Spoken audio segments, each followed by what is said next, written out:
Jayam Vishnupad Paramahamsa Parivrajikacharya Asatara Satyashri Srimad Divine Grace A.C. Bhaktivedanta Swami Maharaj Prabhupada Ki Jai ISKCON founder Acharya Srila Prabhupada Ki Jai Anantakoti Vaishnava Vrinda Ki Jai Namacharya Srila Haridas Thakur Ki Jai Prem Shikaho Shri Krishna Chaitanya Prabhu Nityananda Shri Advaita Gadadhar Shri Vasadi Gaur Bhakta Vrinda Ki Jai Shri Shri Radha Krishna Gopinath Shai Mukunda Radha Kunda Giri Govardhana Ki Jai Vrindavan Dhama Ki Jai, Mathura Dhama Ki Jai, Navadvip Mayapur Dhama Ki Jai, Jagannath Puri Dhama Ki Jai, Gangamaya Jamuna Devi Ki Jai, Bhakti Devi Ki Jai, Tulsi Maharani Ki Jai, Samaveta Bhaktivinoda Ki Jai, Gaur Premanande. All glories to the assembled devotees. All glories to the assembled devotees. All glories to the assembled devotees. All glories to Sri Guru and Gauranga. All glories to Srila Prabhupada. Nama Om Vishnupadaya.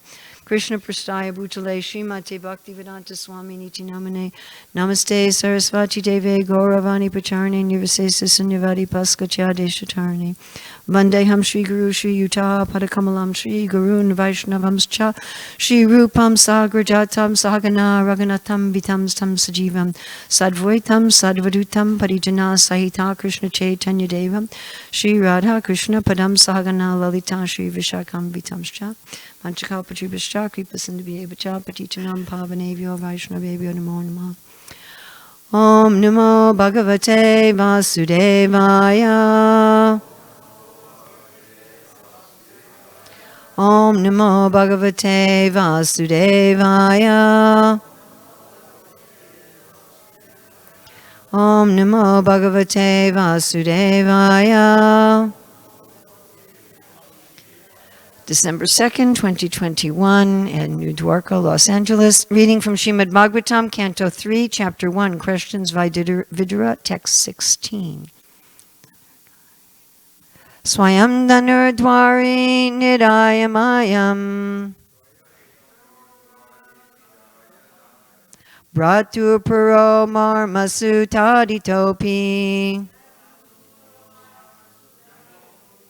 Saitam Achulbana Karnabanar. Do you have the wrong verse?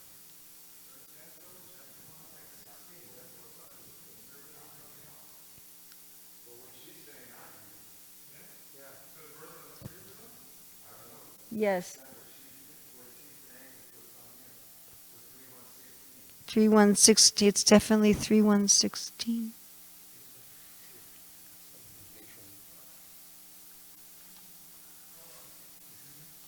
No, it's right there. That's in the purport. That's the same verse. Well, I'm saying 3116. I don't know what to say. All right, I'll just read it.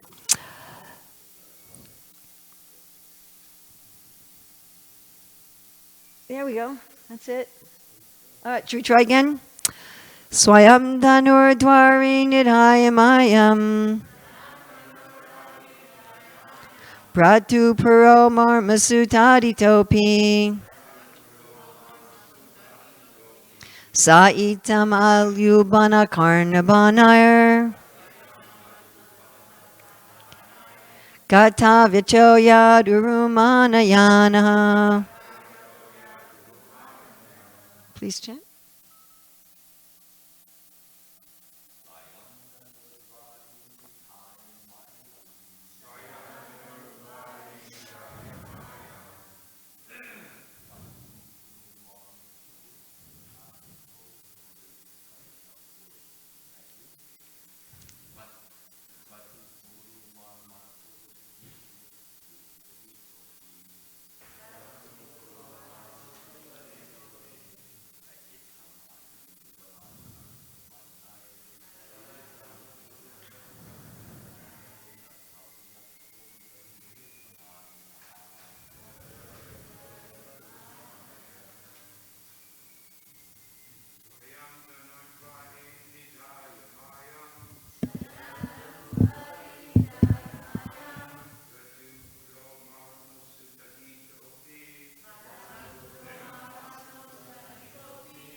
Ladies?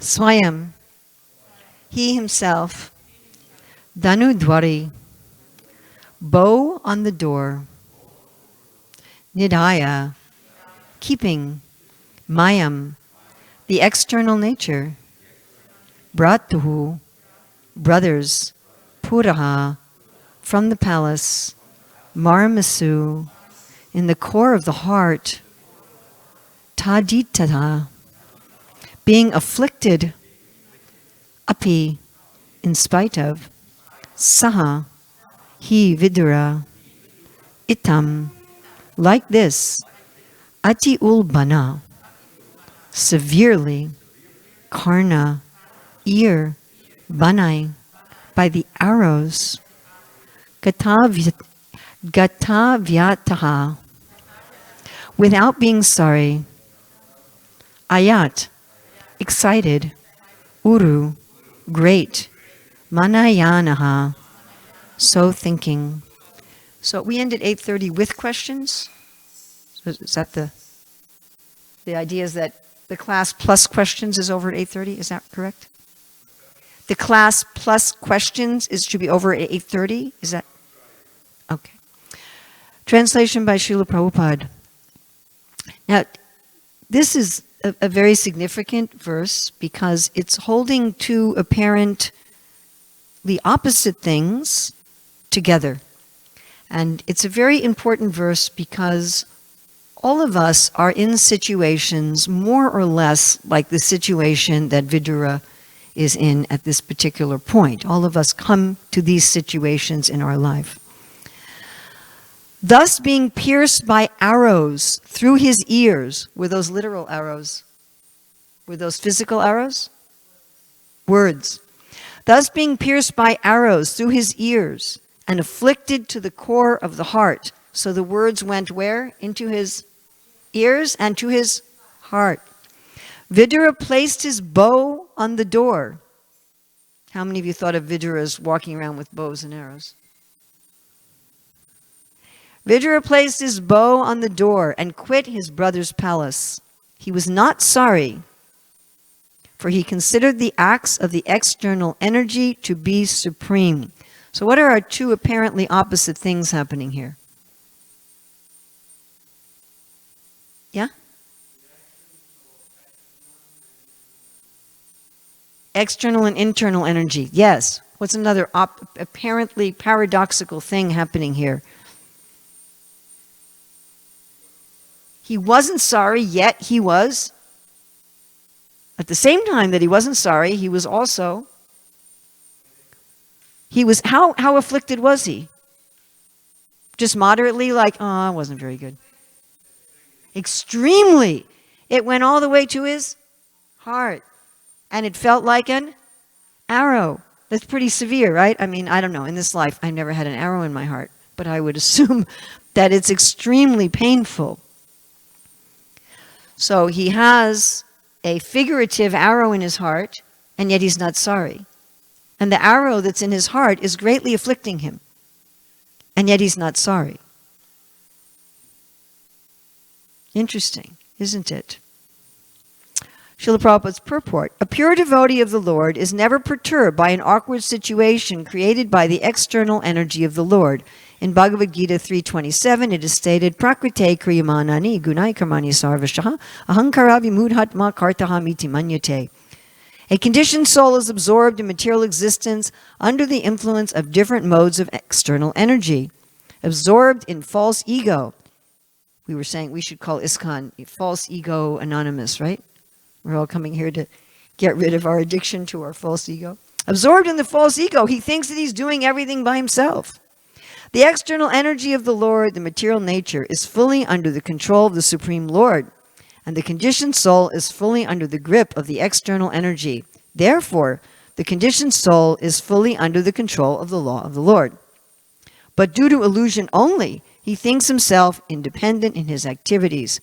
Duryodhana was acting under such influence of the external nature, by which he would be vanquished at the ultimate end. He could not accept the sound advice of Vidura, but on the contrary, he insulted that great soul, who was the well-wisher of his whole family. Have you ever been insulted when you were giving well-wishing advice to somebody you cared about? Vidura could understand this because he was a pure devotee of the Lord. In spite of being very strongly insulted by Duryodhana's words, Vidura could see that Duryodhana, under the influence of Maya, the external energy, was making progress on the path towards his own ruination. Right? Do you remember what Duryodhana said to him in the previous verse? You're a spy, you're a Dasiputra. And what did he threaten him with? Beat him with only his breath. Toss him out of the palace immediately and leave him with only his breath. So he was threatened like this. Beat him until he's barely alive. That's pretty heavy, insulting words. Right?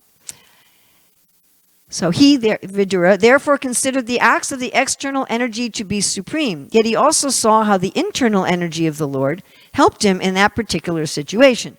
So he's seeing Duryodhana's being influenced by the external energy. And he's saying, but there's also Krishna's internal energy working here. A devotee is always in a renounced temperament because the worldly attractions can never satisfy him. So if a devotee is even in a very opulent royal situation, the temperament of a devotee is always renounced. Vidura was never attracted by the royal palace of his brother. He was always ready to leave the place and devote himself completely to the transcendental loving service of the Lord.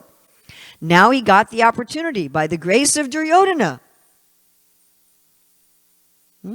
Interesting. And instead of being sorry at the strong words of insult, he thanked him from within because it gave him the chance to live alone in a holy place and fully engage in the devotional service of the Lord. The word gata vyata, without being sorry, is significant here because Vidura was relieved from the tribulations which trouble every man entangled in material activities.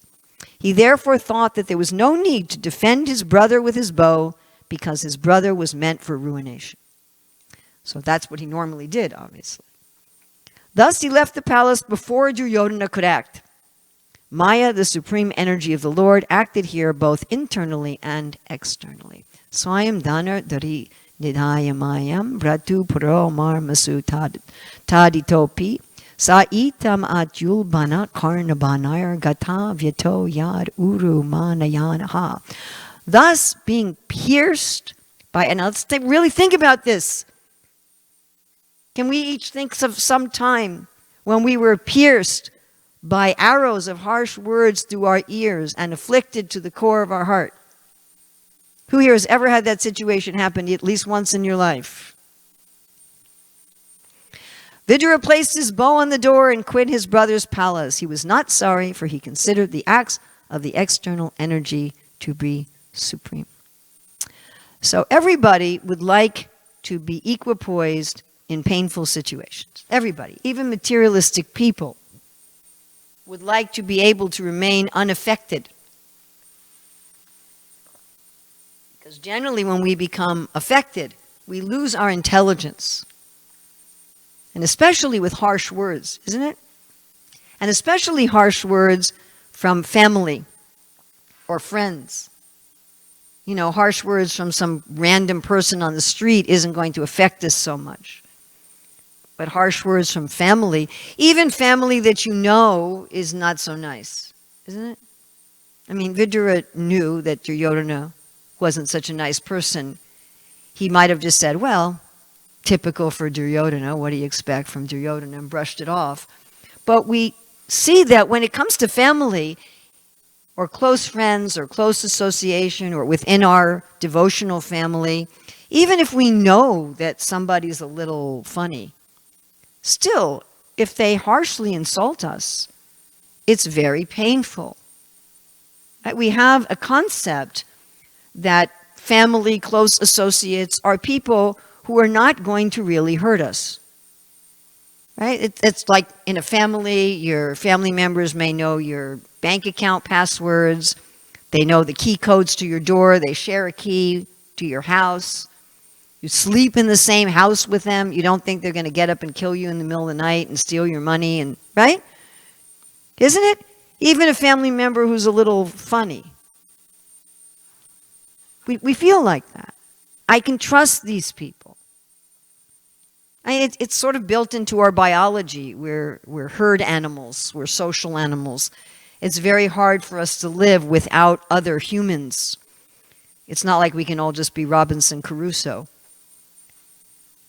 So another human being who's close to us, who's helping us to get food and water and shelter, if they threaten us, our physiology, our biology becomes alerted.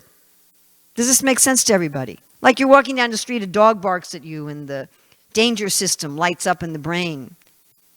And the same thing happens if somebody who's your family member, who lives with you, who you have to trust to some extent, threatens you or says something nasty to you. It may even be a slight threat. It may just be, oh, I don't really think I can come to your birthday party today. I got some. Even something like that may go, oh my God, maybe I can't trust this person. And we can become frightened. The danger system, the brain sets up the danger system. Warning, warning, warning. You may be in danger. You may be in danger. And of course, this comes originally from the fact that in our original position as a soul, we have family and associates.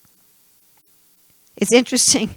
Srila Prabhupada says that Krishna likes to be addressed as Yasoda Nandana and Devaki Nandana. Nandana. He says because the bodily connection is very pleasing. And the gopis say this to Krishna. They say, we know you've forgotten about us in Mathura, but how can you forget about your parents? How can you forget about your family? So there's something original in the spiritual nature that we have some sense that these are my people. Right? And of course, Arjuna went through this on the battlefield, my swajana, my people. So harsh words, especially from our people. Isn't it? I mean, if it's just some random person in a store or whatever, but my people. And these words, Krishna explains to Uddhava in 11:23:3. He says, sharp arrows, so again, this arrows, sharp arrows which pierce one's chest and reach the heart do not cause as much suffering as the arrows of harsh, insulting words that become lodged within the heart when spoken by uncivilized men. That's 11:23:3. It's practically that verse that Krishna speaks to Uddhava is exactly describing this situation by Vidura. Sound is powerful. Sound is so powerful that it completely discombobulates our mind, our consciousness, our awareness. In the verse before that one, Krishna says, please listen, because this is one of those verses you hear it and you go, oh, I'm finished. You ever have those verses, you read them and you go, sheesh, no hope for me. Krishna says, there is virtually no saintly man, the word he uses is sadhu, in this world capable of resettling his own mind after it has been disturbed by the insulting words of uncivilized men. Virtually no sadhu. So we might think, my phone thought I was talking to it. So we might think, well, if I become a sadhu, it just won't bother me anymore. Krishna says, no, even if you're a sadhu, you won't be able to resettle your mind. We can think about it. I mean, again, if we think back to the last time that somebody said something to us, especially someone that we felt we depended on, or we had some relationship of trust or some connection with, and they said something to us that acted like this arrow through the ear into the heart, and our mind became and it was hard to resettle our mind, to get back our intelligence, to get back our memory. And we get scared because we know that if we respond to that, then we end up in trouble too, right? Okay, Urmila, you know that when your mind is so unsettled by harsh words, if you open up your mouth and you do anything, you're going to cause a problem too. Right? Isn't it? Just better be quiet. Go someplace. Walk away. And even you try to take up your beads and the mind is just not settling, isn't it? It's just sometimes I feel like all the nerves in my body are on a trampoline. And we think, well, someday I'll be Krishna conscious and that won't happen to me anymore. But Krishna says, no, even if you're a sadhu, these words are going to act like arrows into the ear, to the heart. We'll get there. And you won't be able to settle your mind. So now that everybody's thoroughly discouraged. So this fact indicates the power of sound, doesn't it? And therefore it gives us some hope. And one of my favorite verses, Satyananda Maharaj likes this verse. I think they even have a sweatshirt with it, 7:15:42. Danurhitasya pranavam patati saram tu jivam parameva laksham. The mantra is the bow, the jiva is the arrow, the target is God. That if we, using the mantra, shoot ourselves as an arrow toward the Supreme, then we attain the perfection of life. So how is it that Vidura experienced this? And he genuinely experienced it. This isn't just, oh, whatever, it's Duryodhana, oh, well. He genuinely experienced this unsettling. And yet he was not sorry. And yet he had the intelligence to know what to do and to see Krishna behind it and not to get swallowed by that same external energy. He was able to see what's afflicting me is the external energy. Let me take shelter of the internal energy. So how did he do this? I was thinking about the fact that Sri Chaitanya Mahaprabhu is God who takes the role of a devotee and shows us how to act as a devotee. And it's explained by Krishnadas Kaviraj that Mahaprabhu has 3 general states of consciousness. Does anyone know what they are?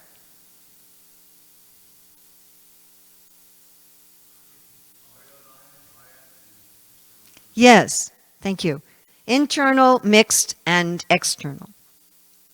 So when Sri Chaitanya Mahaprabhu was in internal consciousness, can you give me an example of a Leela when Mahaprabhu was in internal consciousness?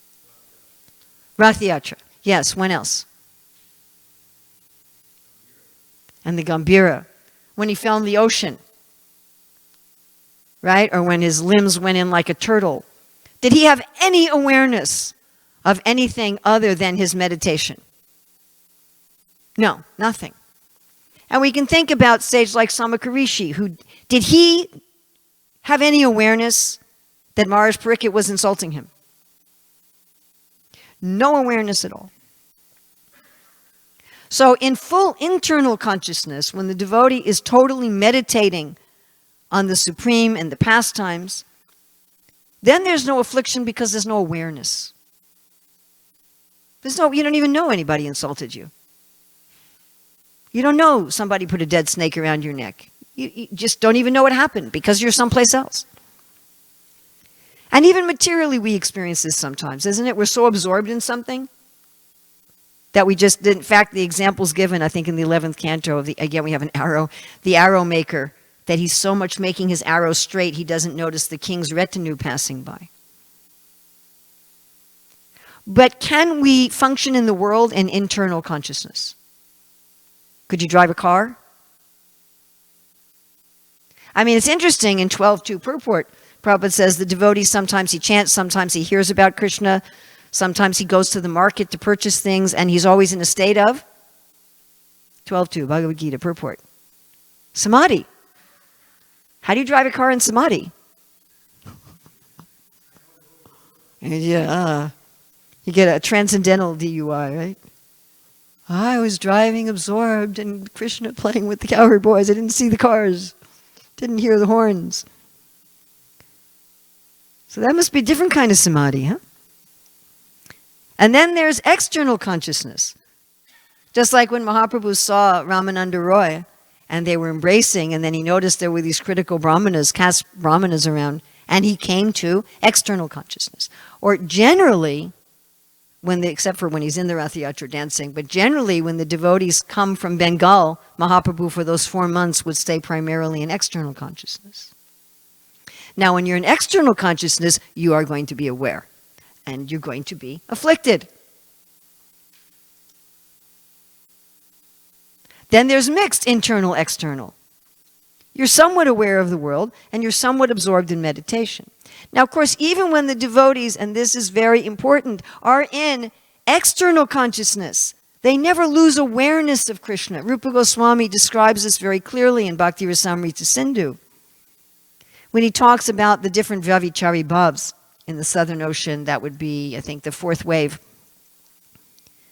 And he talks about the different Sattvika bhavs, which is the 2nd wave, where pure devotees, and he gives examples even of Mother Yasoda, of Srimati Radharani, they may experience emotions which initially are not connected with Krishna, but then they connect them with Krishna. An example given of Mother Yasoda is she had a dream that Putana was inside her house at night, and she felt fear. That wasn't related to Krishna. It was just related to Putana's in my house at night. That would be pretty scary, right? You wake up at night, Putana's in your house. But then she immediately thought, what about Krishna? She immediately took it to Krishna. So even when the devotees are in external consciousness, everything goes to Krishna, which is what Vidura does here. He feels he's aware of the affliction in his heart, like sharp arrows. But then he takes it to Krishna. He brings his consciousness, because it's always there, even in external consciousness, what to speak in mixed external, internal. That basis of consciousness of Krishna and love of Krishna and trust in Krishna never goes away. For the materialist, it's not even there. And so the materialist, like Duryodhana, is just carried along on the waves of their different emotions and desires. They're always unsettled, isn't it? Materialistic people are always unsettled. They're never peaceful. But to the devotee, even when the mind and the body become unsettled, they're able to take it to Krishna. And this is so nicely explained, one of my favorite verses, Bhagavad Gita 14:22-25. One who does not hate illumination, attachment, and delusion when they appear, nor long for them when they disappear, knowing that the modes alone are active. Doesn't that sound like what Vidura is doing? Remaining neutral. And Prabhupada says in that purport, as long as we're in this world, as long as we have a body, the external energy is going to be there. Sometimes our body and mind are going to be afflicted by tamagun. Sometimes our body and mind are going to be afflicted by rajagun. Sometimes they're going to be afflicted by sattvagun, which is also an affliction, by the way.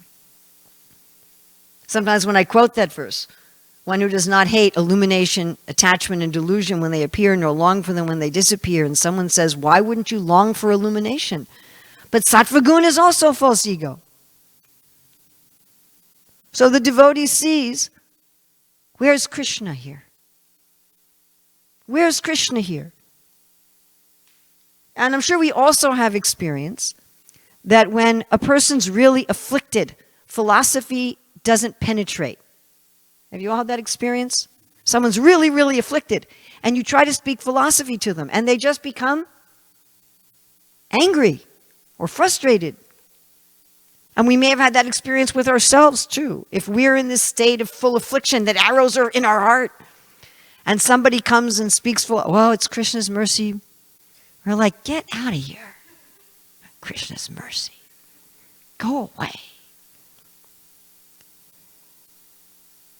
But there is something that can give us solace even when we're not capable of processing philosophy. Because although everybody wants to be equipoised in difficulty, everybody, even materialistic people, would like to be equipoised in difficulty, we also all want to experience strong emotions. Otherwise, we're not alive. That's why people go to the movies, it's why they go to sporting events, it's why they go to political rallies, it's why they argue about vaccines on the internet forever. Because people want to experience strong emotions. It says in the preface of Nectar Devotion that everything everyone does is motivated by rasa.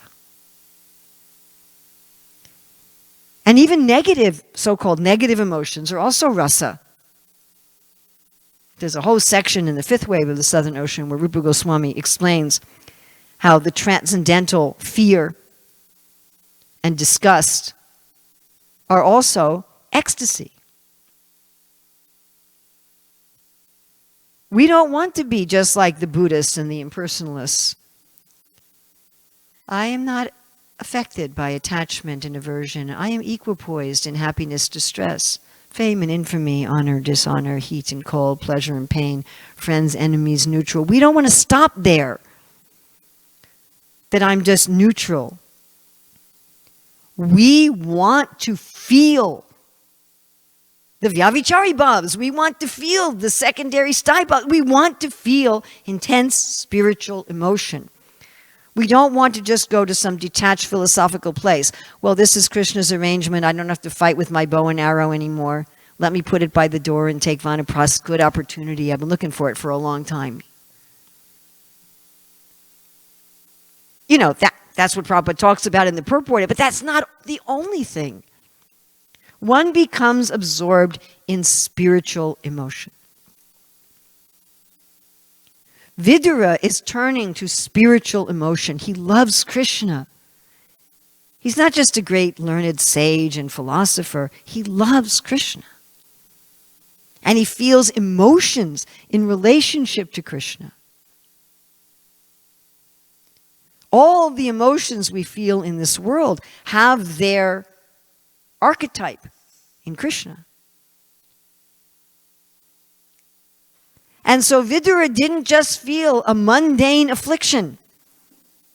He felt a hankering for Krishna. Does that make sense? It wasn't just, oh, my family members insulted me, I may get beaten to death, I may not get anything to eat anymore, which is what we feel when we're afflicted. It's like, where's Krishna? Where's Krishna? And even in the most distressed emotional state, anybody who knows anything about Krishna can turn their awareness to Krishna. So this is predicated on knowing something about Krishna. This is not a technique we can teach people on the street.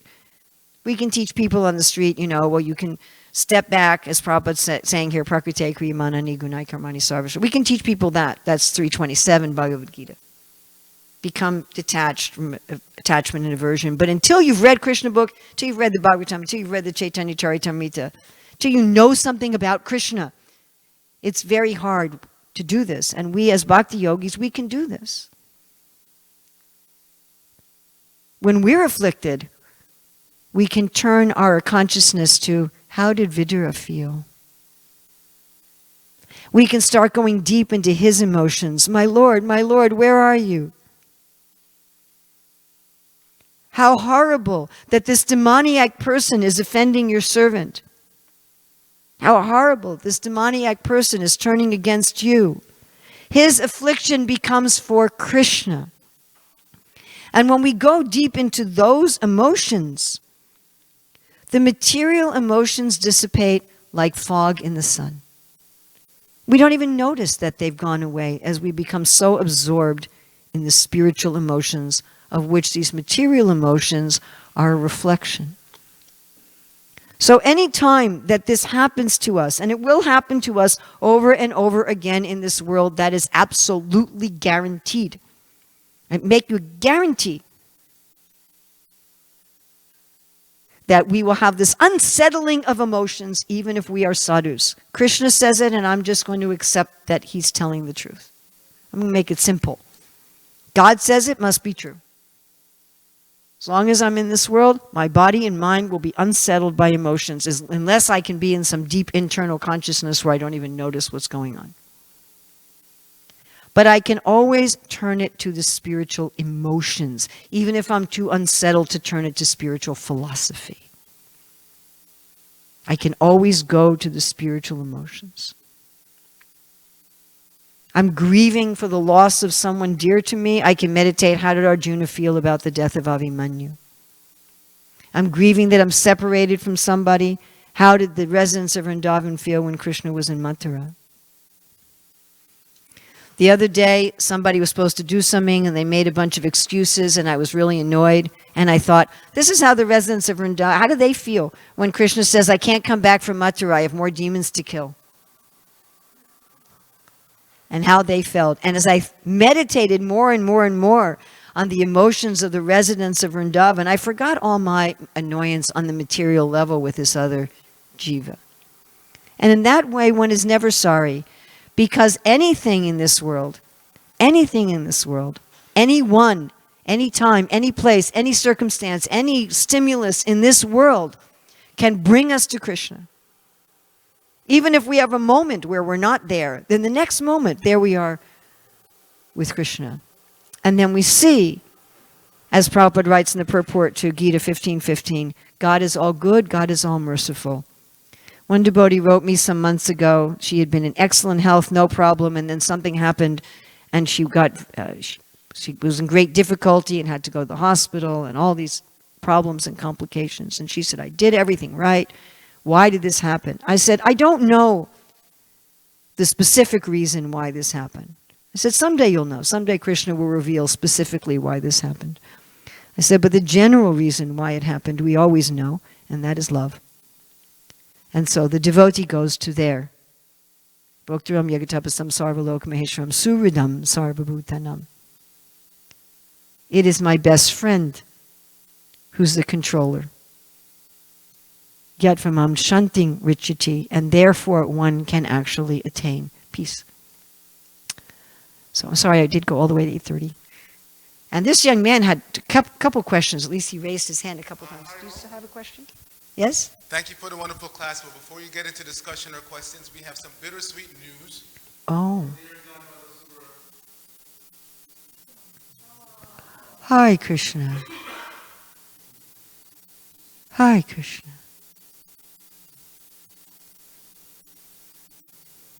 Hi, Krishna.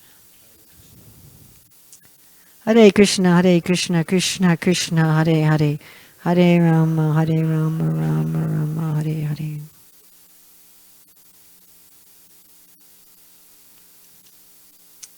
We think about the song by Narottama Das Thakur, Yanilo Premandan. Yes, Prabhu. Well, first for this young man here, because he had his hand up during the class. Can we get this gentleman here, Mike?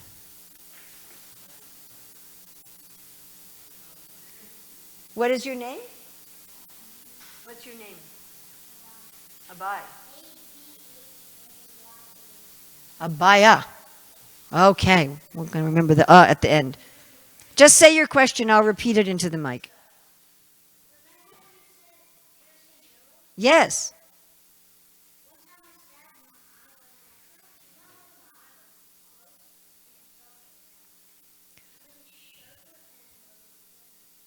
So you're saying one time you stabbed your eye by accident with something piercing. Was it an arrow? It felt like an arrow. A knife. I'm glad you still have your eye. Have you ever... And it really hurt, didn't it? Have you ever had somebody say something nasty to you that hurt even more? Yeah. That's what happened to Vidura. Yeah.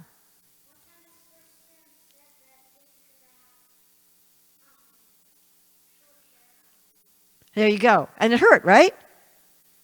Yeah, so that's what Vidura... I mean, imagine if someone said, I'm going to kill you.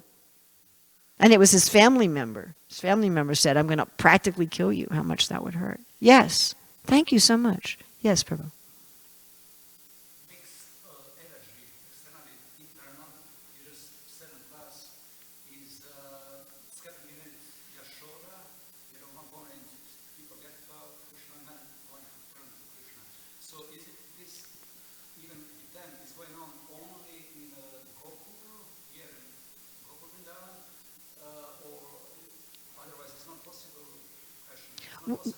Well, it's not that they ever forget Krishna. But no, even in the spiritual world, I mean, it's explained if you study the explanation of the Vyavichari Bhavs and the different, I don't remember the Sanskrit terms right now. I've only taught this once, I don't remember the Sanskrit terms, I'm sorry. But there's a type of Vyavichari Bhav, Prabhupada calls it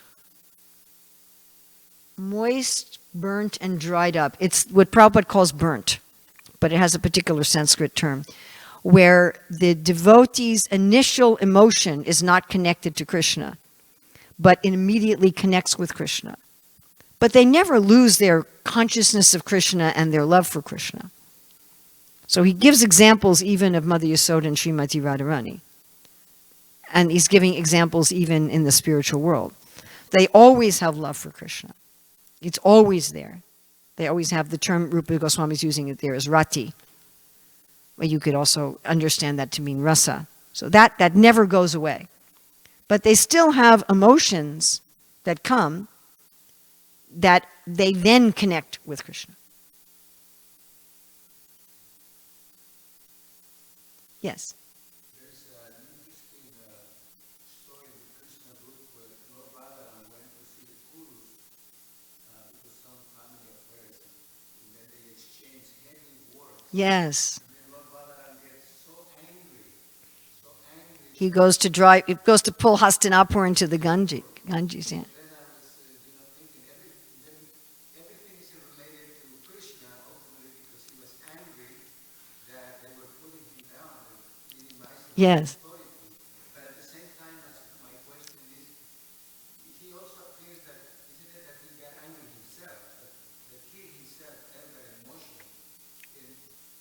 Yes, Balaram did feel that emotion of anger. In fact, that very example is given by Rupa Goswami. There's transcendental anger. But the 33 Vyavichari Bhavs and the 7 secondary Sthai Bhavs, which are all emotions, spiritual emotions, they're in their pure form because they're based on love and not malice. Our anger is basically coming from our false ego and our sense that my false ego identity is being threatened in some way. And we lose our intelligence when we get angry. We lose our memory, we lose our intelligence. This is one reason why in the Bhagavatam, when there's a battle, they insult each other first. You ever notice that? Whenever there's this battle, they insult each other first? I always wonder, why do they do that? Well, first of all, even if you came to fight, once you get on the battlefield, you might hesitate. You might say, do I really want to risk my right arm for this battle? And when you're insulted, it makes you angry and then you want to fight. Also, when you're insulted, it makes you angry, and when you're angry, you lose your intelligence, and therefore you're going to be easier to defeat.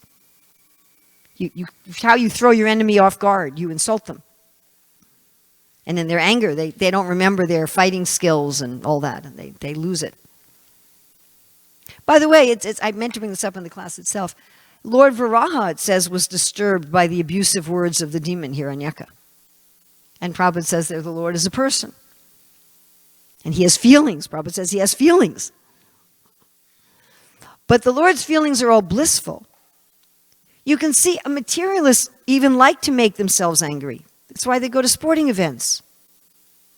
Why do people pay whatever they pay to go to sporting events? Or why do they go to political rallies?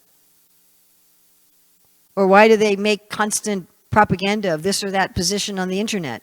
Because they're trying to enjoy anger. But only spiritual anger is enjoyable.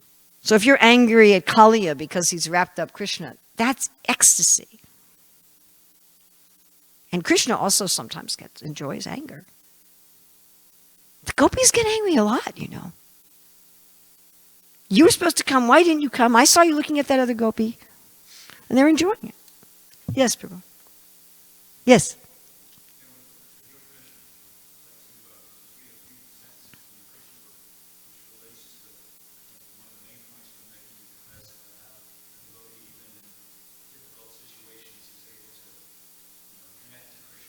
Excellent. Please, can you read it from Krishna book?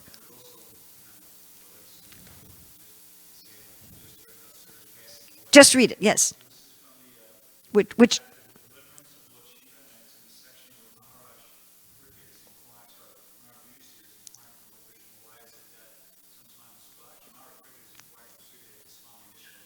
Why are the devotees of Lord Vishnu poor and the devotees of Lord Shiva? So this is the one that when Krishna loves you, he takes everything away?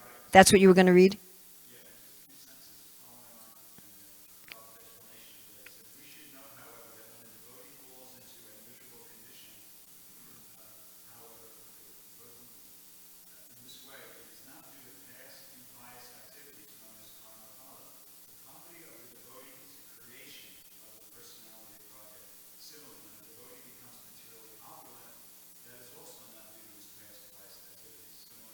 Yes. Or impious activities. Yes.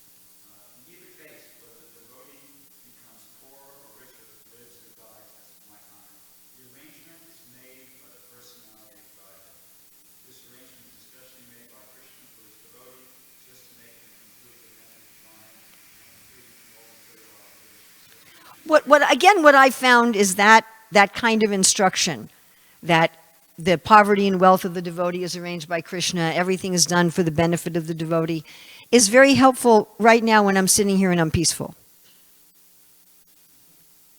And it's very helpful if I'm taking an air of superiority and preaching to someone else who's afflicted.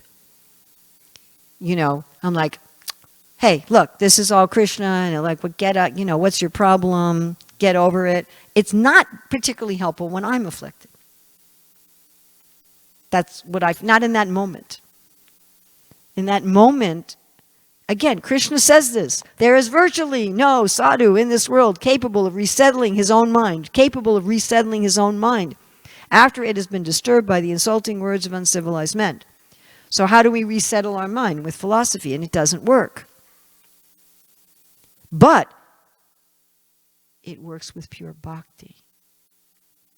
So when you go to this is my experience, not only from my own life, but with counseling and helping, thousands of people over so many years. When you're in the middle of it, you turn to the emotions of bhakti, and then you can look at it philosophically. Or if you're not able to turn to the emotions of bhakti because you don't know enough about Krishna to do that, then at least you can move back and take a position of observer and say, this is the external energy. It's not me. And you let the emotions pass through you. An example that I give there is like if you're talking to somebody and a very big noisy truck goes past, you pause your conversation while the truck goes past. So if there's something unsettling, you just observe it and wait for it to pass. You don't grab it. You don't repress it, and you don't grab it. So that you can tell even to a new people. And Krishna says in 264 Bhagavad Gita, if you practice becoming free from attachment and aversion, and you regulate your senses, you'll get Bhagavat Prasad. That doesn't mean breakfast, which we're about to have, but it means that Krishna helps you. So even for a beginner who doesn't know stories about Krishna and can't bring themselves to the spiritual emotions, you can always step back and say, oh, that's the external energy.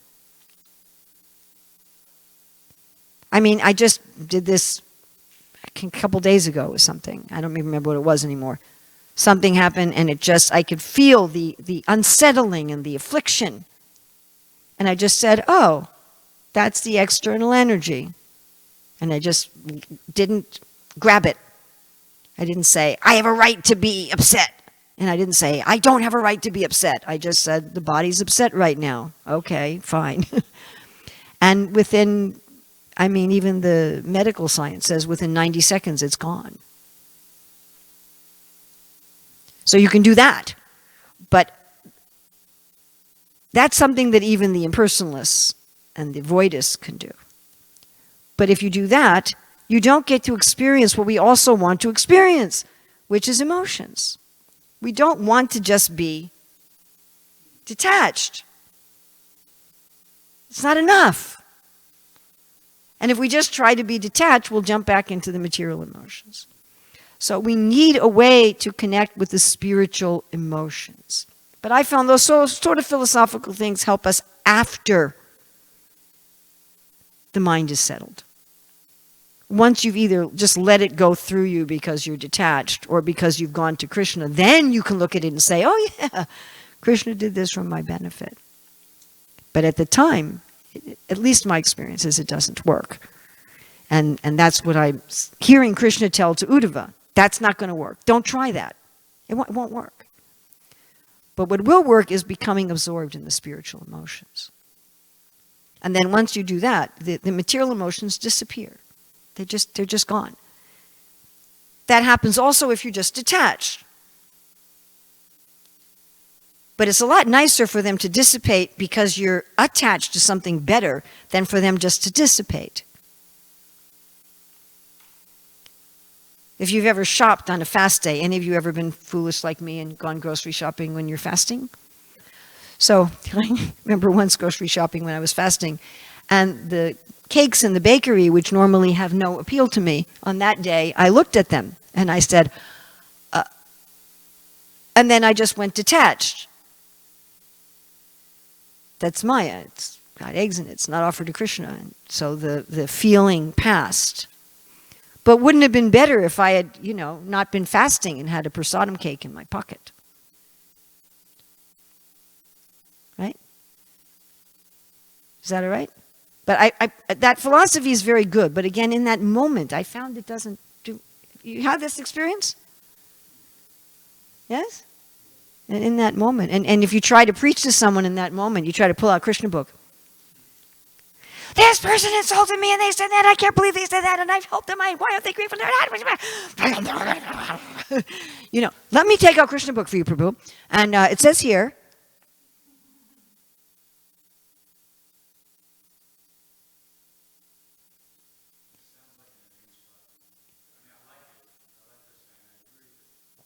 well, the beginning platform is just step back. So as a beginner, because that's in second chapter of Bhagavad Gita. And I always say to people, Bhagavad Gita is the beginner book, right? Everybody agrees? Yes? Yes? Okay. You think chapter 2 of Bhagavad Gita must be pretty beginner, right?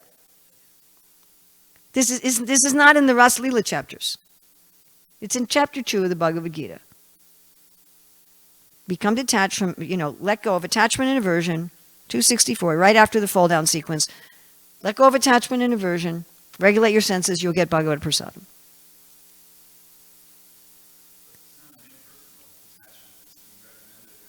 Because it's part of bhakti. But it may be for the beginner who they don't yet even have Krishna hasn't yet talked really so much about the spiritual emotions yet in the Bhagavad Gita at this point, or talking about the rivers going into the ocean, 270. This is beginner stuff.